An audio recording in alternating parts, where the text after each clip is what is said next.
श्री राधे मेरी स्वामिनी, मेरा दे को दास, जन्म जन्म मोहि दीजियो, श्री वृंदावन वास। सर्वप्रथम भगवान श्री बाल कृष्ण को नमस्कार करके आज की कथा में हम भगवान के कृष्ण अवतार की कथा का वर्णन कर रहे हैं। बोलो हरिवंश महापुराण की जय। श्री सूत जी महाराज कहते हैं कि ऋषिवरों, वैशंपा ऋषि कहने लगे कि हे राजा जन्मेजय, भगवान श्री कृष्ण का अवतार एते अंश कलाम पुंसा कृष्ण स्तु भगवान स्वयं।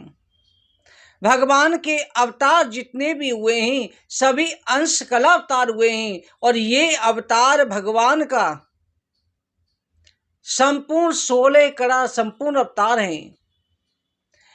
बेप्रदेन सुर संतते लीन मनुज अवतार, निज माया निर्मत तनु माया गुण गोपाल। अपने भक्तों के लिए विप्रधेन, विप्र ब्राह्मण, धेनु गाय, संत संत कहा जाता है सभी भक्तों को उनकी रक्षा के लिए और देवताओं के कार्य सिद्धि के लिए परमात्मा समय समय पर अवतार ग्रहण करते हैं। भगवान श्री कृष्ण का आज अवतार हो रहा है। सप्तम गर्भ रोहिणी के गर्भ में स्थापित हो चुका था। इधर कंस ने जेल के पहरे बढ़ा दिए थे। अष्टम गर्भ के रूप में भगवान ने अपनी शक्ति को भेजा, अपने अंश को भेजा। भगवान कभी गर्भ में नहीं आते, भगवान हमेशा प्रकट होते हैं, भगवान का जन्म नहीं होता। तभी कहते ना, भय प्रगट कृपाला दीन दयाला यशमत के हितकारी। भगवान प्रकट होते हैं, संसार को दिखाने के लिए अपनी लीला से केवल गर्भ की स्थिति महसूस करा देते हैं। जब भगवान ने अपने तेज से माता देवकी के गर्भ को उसमें वास किया तो उस समय पर माता देवकी के चेहरे पर अलौकिक तेज है। कंस इस बार समझ गया कि इस बार ही स्वयं विष्णु आ रहा है, क्योंकि देवकी के अंदर बहुत ज्यादा प्रफुल्लित तेज हो रहा है। कंस ने उस समय पर पहरे को बढ़ा दिया। पहरेदार कई गुना कर दिए गए। इधर जो है भादों का महीना, कृष्ण पक्ष, अष्टमी तिथि, रोहिणी नक्षत्र, बुधवार का दिन है। भगवान अवतार ले रहे हैं। भगवान के अवतार के समय पर मेघ अपनी सेवा के लिए बारिश कर रहे हैं। पृथ्वी हर्षित हो गई है, हरी भरी हो गई है कि मेरी स्वामी आ रहे हैं। स्वामी की सत्कार के लिए पृथ्वी प्रफुल्लित हो गई है। इधर सभी देवता कारागार में आकर के भगवान की स्तुति करके चले जाते हैं। सत्यव्रतम सत्य परम त्रिसत्यम, सत्य से योनि नितम च सत्ये, सत्यात्मकम त्वं सत्यनेकम, सत्यात्मकम तुम शरणम प्रपद्ये। भगवान सत्य स्वरूप हैं। ऐसे परमात्मा अवतार ले रहे हैं। योग माया को आदेश दिया कि योग माया, तुम जाकर के यशोदा मैया के यहाँ पर अवतार ग्रहण करो। वसुदेव जी तुम्हें ले आएंगे और मुझे वहां रख आएंगे। नंद बाबा के यहाँ चली जाओ,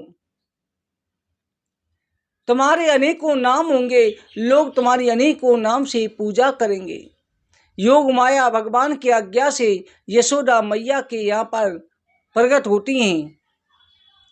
इधर भगवान श्री कृष्ण ने अपनी लीला करी और भगवान की लीला के कारण सभी को भ्रम हो रहा है, सभी भ्रमित हो गए हैं। भगवान जो है अवतार ग्रहण करते समय सभी पहरेदारों को सुला दिया। सभी पहरेदार सो गई। देवकी वसुदेव जगे हुए हैं। भगवान चंद्रमा के अंदर से अपना चतुर्भुज रूप में प्रकट हुए, क्योंकि जिस समय भगवान का राम अवतार हुआ था उस समय सभी सूर्य देव की प्रशंसा कर रहे थे कि सूर्य वंश में राम अवतार हुआ है। दिन के समय हुआ था, सूर्य एक ही स्थान पर 1 महीना रुक गए थे। चंद्रमा ने कही, प्रभु हमसे भेदभाव क्यों? भगवान ने कहा कि चिंता न कर, मैं रात्रि काल में तेरे समय में तेरे ही वंश में अवतार ग्रहण करूंगा। भगवान जो है यदुवंश में अवतार ग्रहण कर रहे हैं। और भक्तों ध्यान रखो, यदुवंश चंद्रवंश से उत्पन्न है और चंद्रमा जो है कौन है? कश्यप ऋषि की संतान है। आज के समय पर लोग जातियों में बटे हुए हैं कि अलग अलग जातियों में कि हमारी ये जात है, हमारी वो जात है, परंतु कर्म प्रधान विश्व रचना का, जस फल बोया तस फल तथा का। कर्म प्रधान होता है और सभी जो वंशज हैं, जैसे चंद्रमा के चंद्रवंशी क्षत्रिय हो गए, परंतु चंद्रमा तो ब्राह्मण है। कश्यप ऋषि ब्राह्मण है चंद्रमा, तो उसके वंश में क्षत्रिय हो गई। ये केवल क्या कर्म, बाकी सभी संतान ब्राह्मणों की हैं कि ब्रह्मा जी जो ब्राह्मण हैं, ब्रह्मा जी के द्वारा सभी उत्पन्न हुए हैं। इसलिए जन्म से सभी ब्राह्मण थे, कर्म से सभी ने अपना अपना कार्य नियुक्ति की, अपनी जाति का विभाजन किया, वर्ण व्यवस्था बनाई। पर राजनीति में कुछ लोगों ने इसको जो षड्यंत्र का जाल बना लिया, अपने फायदे के लिए प्रयोग करा। परंतु कर्म प्रधान होता है। अगर उच्च कुल में जन्म लेकर के नीच कर्म करे तो वो भी नीच हो जाता है, और नीच कुल में जन्म लेकर के उच्च कर्म करे तो वो भी उच्च हो जाता है। परंतु आज के समय पे एक के लिए सभी समाजों पे लोग आपस में अपने अपने समाज में बट जाते हैं। ये क्या, ये भक्ति नहीं है, ये एक पाखंड है। लोग भगवानों को भी बांट देते हैं। भगवान का केवल वंश में अवतार होता है, किसी जाति में नहीं। चंद्रवंश, सूर्यवंश, ब्रह्मवंश, और ये सभी जो सूर्य किसकी संतान है? सूर्यवंशी क्षत्रिय हो गई। बस सूर्य किसकी संतान है? कश्यप ऋषि की। और कश्यप ऋषि कौन है? ब्राह्मण। असुर भी कश्यप ऋषि की संतान है। कश्यप ऋषि के द्वारा दिति से राक्षस, अदिति से देवता, धनु से दानव, कद्रु से अरुण और गरुण, पतंगी से कीड़े मकोड़े, भ्रमणी से उड़ने वाले पक्षी, इस तरह 13 पत्नियों से सभी संसार की सृष्टि की रचना हुई। तो हम सभी ऋषि मुनियों की संतानें, जिनके गोत्र के पीछे अब कई लोग गौतम लगाते हैं, तो गौतम कौन है? ब्राह्मण थे।